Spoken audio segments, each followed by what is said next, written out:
നമസ്കാരം. America Iran യുദ്ധ സമാധാന ചർച്ചകൾക്കിടെ ട്രംപിന്റെ ഭീഷണികളെ തുടർന്ന് ഇറാൻ പ്രതിനിധികൾ ചർച്ചയിൽ നിന്നും ഇറങ്ങിപ്പോയ വാർത്ത നമ്മൾ റിപ്പോർട്ട് ചെയ്തിരുന്നു. ഈ നിമിഷത്തിൽ ഏറ്റവും പുതിയ വാർത്ത വരുന്നു. ഇറാനും അമേരിക്കയും തമ്മിൽ നിലനിൽക്കുന്ന കടുത്ത യുദ്ധ സാഹചര്യം അവസാനിപ്പിക്കുന്നതിനായി നിർണായകമായ ധാരണയിലെത്തിയതായി റിപ്പോർട്ട്.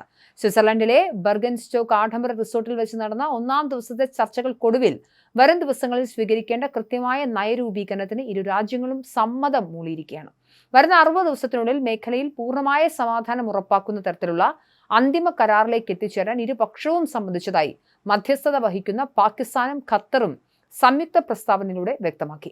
ഉന്നതതല സമിതിയുടെ മേൽനോട്ടത്തിലാണ് ഈ ചർച്ചകൾ പുരോഗമിക്കുന്നത്. വരും ദിവസങ്ങളിൽ സാങ്കേതികപരമായ കാര്യങ്ങൾ കൂടുതൽ വിശദമായി ചർച്ച ചെയ്യുന്നതിനായുള്ള അടിസ്ഥാനപരമായ കാര്യങ്ങൾക്ക് ഇതിനോടകം തന്നെ തുടക്കം കുറിച്ചതായും ഇതേ സമിതി അറിയിച്ചു.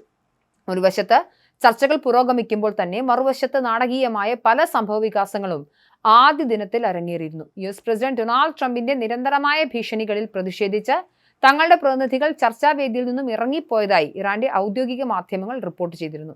എന്നാൽ ഈ വാർത്ത പൂർണ്ണമായും തള്ളിക്കളഞ്ഞ US നയതന്ത്രജ്ഞൻ ഇറാൻ സംഘം സ്വിറ്റ്സർലൻഡിലെ ചർച്ചാവേദിയിൽ തന്നെ തുടരുന്നുണ്ടെന്നും രാത്രി വൈകിയും ചർച്ചകൾ സജീവമായി മുന്നോട്ട് പോയതായും പറഞ്ഞു. ഇറാന്റെ ആഭ്യന്തര രാഷ്ട്രീയ സാഹചര്യങ്ങളെ തൃപ്തിപ്പെടുത്താൻ വേണ്ടിയാണ് അവിടുത്തെ മാധ്യമങ്ങൾ ഇത്തരം കള്ളവാർത്തകൾ പ്രചരിപ്പിക്കുന്നതാണ് അമേരിക്ക കുറ്റപ്പെടുത്തുന്നത്. കഴിഞ്ഞയാഴ്ച ഇരുപക്ഷവും ഒപ്പുവെച്ച ധാരണാപത്രത്തിന്റെ തുടർച്ചയായാണ് ഇപ്പോഴത്തെ ചർച്ചകൾ നടക്കുന്നത്. ഇറാന്റെ ആണവ പദ്ധതികൾ ഉൾപ്പെടെയുള്ള അതീവ തന്ത്രപ്രധാനമായ വിഷയങ്ങളിൽ ശാശ്വത പരിഹാരം കാണുകയാണ് ഇതിലൂടെ ലക്ഷ്യമിടുന്നത്. ഈ ചർച്ചകളിൽ അമേരിക്കയുടെ പങ്കാളിയായ ഇസ്രയേൽ നേരിട്ട് പങ്കെടുക്കുന്നില്ല എന്നത് ശ്രദ്ധേയമാണ്. അതുകൊണ്ട് തന്നെ നിലവിലെ ചർച്ചകളിലെ പല നിബന്ധനകളും ഇസ്രയേൽ ഭരണകൂടത്തിൽ കടുത്ത ആശങ്ക ഉളവാക്കുന്നുണ്ട്. ഹിസ്ബുള്ളയുമായി തെക്കൻ ലെബനനിൽ നിലനിൽക്കുന്ന സംഘർഷങ്ങൾ അവസാനിപ്പിക്കാനും അവിടെ വെടിനിർത്തൽ നടപ്പിലാക്കാനും ഈ ധാരണാപത്രം ആവശ്യപ്പെടുന്നുണ്ട്. എന്നാൽ ഈ വിഷയത്തിൽ അമേരിക്കയും ഇറാനും തമ്മിൽ വലിയ തോതിലുള്ള അഭിപ്രായ വ്യത്യാസങ്ങൾ ഇപ്പോഴും നിലനിൽക്കുന്നു. ചർച്ചകൾ വിജയകരമായി മുന്നോട്ട് പോകുന്നുവെന്ന് American vice president JD Vance പ്രത്യാശ പ്രകടിപ്പിച്ചതിന് തൊട്ടു പിന്നാലെയാണ് ട്രംപ് തന്റെ ട്രൂത്ത് സോഷ്യൽ പ്ലാറ്റ്ഫോമിലൂടെ ഇറാനെതിരെ കടുത്ത ഭാഷയിൽ വീണ്ടും രംഗത്തെത്തിയത്.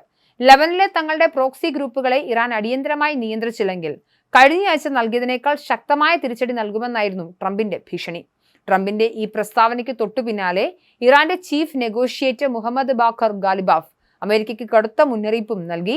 തങ്ങളുടെ സായുധ സേന ഏത് തരത്തിലുള്ള ആക്രമണത്തെയും നേരിടാൻ സജ്ജമാണെന്നും അമേരിക്കയുടെ ഇത്തരം ഭീഷണികളെ ഇറാൻ ഒട്ടും വിലവയ്ക്കുന്നില്ലെന്നും അദ്ദേഹം തുറന്നടിച്ചു. ഇത്തരം ഭീഷണികൾ ഫലം കണ്ടിരുന്നെങ്കിൽ അമേരിക്കയ്ക്ക് ഇന്ന് ഈ ഒരു അവസ്ഥയിൽ എത്തിച്ചേരേണ്ടി വരില്ലായിരുന്നുവെന്നും ഗാലിബാഫ് പരിഹസിച്ചു. വാക്കുകളിൽ അമേരിക്ക കൂടുതൽ ജാഗ്രത പുലർത്തണമെന്നും ഇറാൻ തികച്ചും വ്യത്യസ്തമായ രീതിയിലായിരിക്കും പ്രതികരിക്കുകയെന്നും അദ്ദേഹം കൂട്ടിച്ചേർത്തു. ചർച്ചയിൽ വലിയ പുരോഗതികൾ ഉണ്ടായതായി വ്യക്തമാകുന്ന ദൃശ്യങ്ങളും ഇതിനിടയിൽ പുറത്തു വന്നിട്ടുണ്ട്. ഇറാൻ വിദേശകാര്യമന്ത്രി അബ്ബാസ് അറാഗ്ചിയും US വൈസ് പ്രസിഡന്റ് JD വാൻസും ഒരേ ഹാളിൽ ഇരിക്കുന്ന ദൃശ്യങ്ങളിൽ മാധ്യമങ്ങൾ പുറത്തുവിട്ടില്ലെങ്കിലും ഇരുവരും പരസ്പരം സംസാരിക്കുന്നതായി റിപ്പോർട്ടുകളില്ല. എന്നാൽ ഇറാന്റെ എണ്ണ കമ്പനികൾക്ക് ഏർപ്പെടുത്തിയിട്ടുള്ള ഉപരോധങ്ങളിൽ ഇളവ് നൽകുന്നതുമായി ബന്ധപ്പെട്ട ഒരു കരട് രേഖയ്ക്ക് ഇരുപക്ഷവും അന്തിമ രൂപം നൽകിയതായി ഇറാന്റെ പ്രതിനിധി സംഘത്തിലെ ഒരു അംഗം വെളിപ്പെടുത്തി. ഇത് സംബന്ധിച്ചുള്ള ഔദ്യോഗിക ഉത്തരവ് ഉടൻ ഉണ്ടാകുമെന്നാണ് പ്രതീക്ഷിക്കുന്നത്.